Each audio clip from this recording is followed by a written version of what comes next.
होता कौन है राहुल गांधी हिंदुस्तानियों के बिहाफ में, भारतवर्ष के बिहाफ में शी जिनपिंग की लेफ्ट पार्टी के साथ किसी भी प्रकार का एग्रीमेंट करने वाला? यह हक उसको दिया किसने?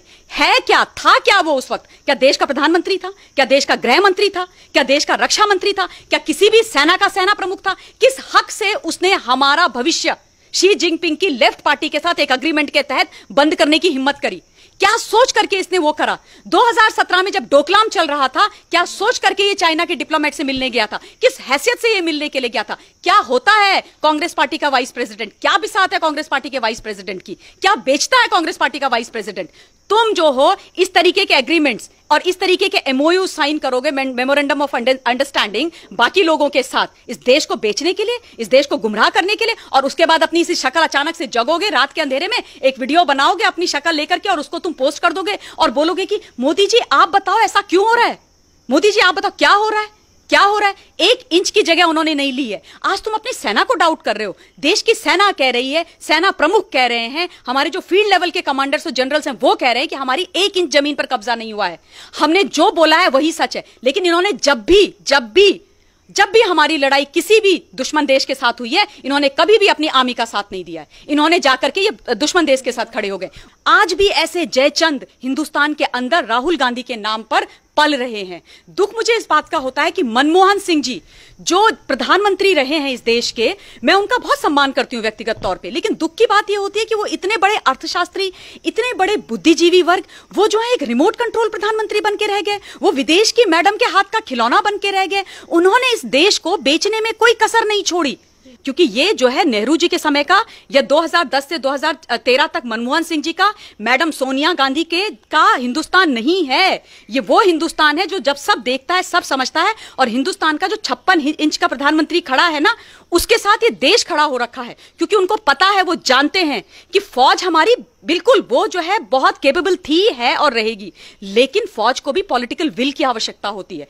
सोनिया गांधी, मैडम गांधी जी जिन्होंने 80s में इस देश की नागरिकता ली है, सोनिया गांधी जी जिनसे एक शब्द नमस्कार तक वो शुद्ध हिंदी में नहीं बोल पाती हैं, सोनिया गांधी जी जो हिंदुस्तान की धरती पर बोझ बन के बैठी हुई है, सोनिया गांधी जी जिसने इस देश की राजनीति को कुठाराघात कर करके इस देश को बर्बाद करने में कोई कसर नहीं छोड़ी, मैडम सोनिया गांधी जी जो पुत्र मोह में ऐसी अंधी हो गई हैं, उन्होंने अपनी आंखों में पट्टी बांधी है कि उस मंद बुद्धि को, जो एमपी का मतलब कहीं किसी ऑफिस में 4th क्लास में जाने के लायक नहीं है, उसको देश के प्रधानमंत्री बनने के ख्वाब देख रही हैं, उनके वो इस तरीके की जब बातें करती है ना, तो साफ साफ इस देश को दिखता है कि वो चाहती क्या है, वो चाहती क्या है।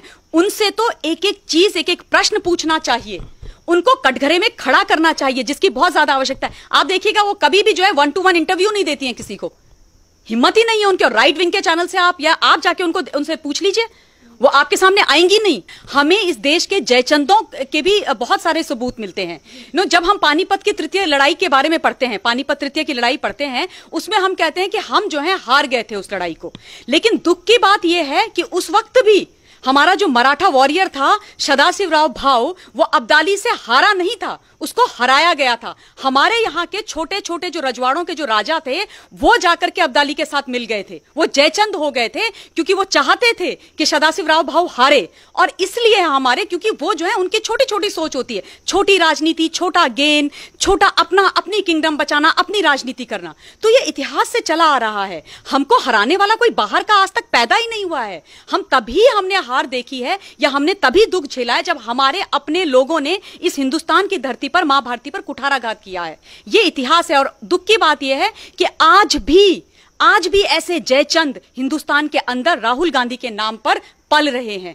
दुख मुझे इस बात का होता है कि मनमोहन सिंह जी जो प्रधानमंत्री रहे हैं इस देश के, मैं उनका बहुत सम्मान करती हूं व्यक्तिगत तौर पे, लेकिन दुख की बात यह होती है कि वो इतने बड़े अर्थशास्त्री, इतने बड़े बुद्धिजीवी वर्ग, वो जो है एक रिमोट कंट्रोल प्रधानमंत्री बन के रह गए। वो विदेश की मैडम के हाथ का खिलौना बन के रह गए। उन्होंने इस देश को बेचने में कोई कसर नहीं छोड़ी।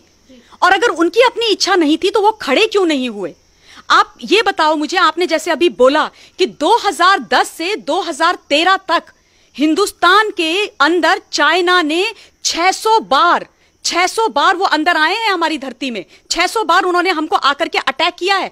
उसकी बात मनमोहन सिंह क्यों नहीं करते हैं? भूल गए क्या मनमोहन सिंह? जुलाई अगस्त में जब भी मौसम अच्छा होता था वो हमारी सीमाओं पर आते थे, हमेशा वो अंदर आए और हमेशा उन्होंने हम पर अटैक किया। उन्होंने हमारी 640 स्क्वायर मीटर जमीन हड़प ली और उसके बाद हमारे उस समय के एक फॉरेन सेक्रेटरी होते थे इनके, मनमोहन सिंह के, यूपीए 2 की गवर्नमेंट के, श्याम शरण उनका नाम था। वो जब लद्दाख गए और उन्होंने देखा कि 640 स्क्वायर मीटर जमीन चाइना ने ले ली है, उन्होंने मनमोहन सिंह जी को वहां से इन्फॉर्म किया कि चाइना ने नई एलएसी बना दी है। जो पुरानी जो एलएसी थी 60s की, उसको उन्होंने नल एंड वॉइड करके नई एलएसी बना दी है। तब मनमोहन सिंह चुप क्यों थे? तब वो सच्चाई मनमोहन सिंह जी आज क्यों नहीं देश को बताते हैं? राहुल गांधी क्यों वो सच्चाई नहीं बताते हैं? इतना बड़ा धोखा हुआ देश के साथ, आज तक तो इन्होंने कभी देश को इस बारे में नहीं बताया, कभी नहीं बताया। तो ये इस तरीके की बात करेंगे। और दूसरी बात, राहुल गांधी मंदबुद्धि आदमी खड़े होकर के बोलता है कि आप हमें जवाब दीजिए प्रधानमंत्री जी कि लद्दाख के बॉर्डर पर वहां पर क्या हो रहा है, गलवान वैली में क्या हो रहा है, एलएसी में क्या हो रहा है। इनसे ये पूछो कि आपके नाना जी इस देश के आजाद हिंदुस्तान के पहले प्रधानमंत्री थे। आप मुझे ये बताओ कि उस समय उन्होंने बॉर्डर्स डिफाइन क्यों नहीं किए?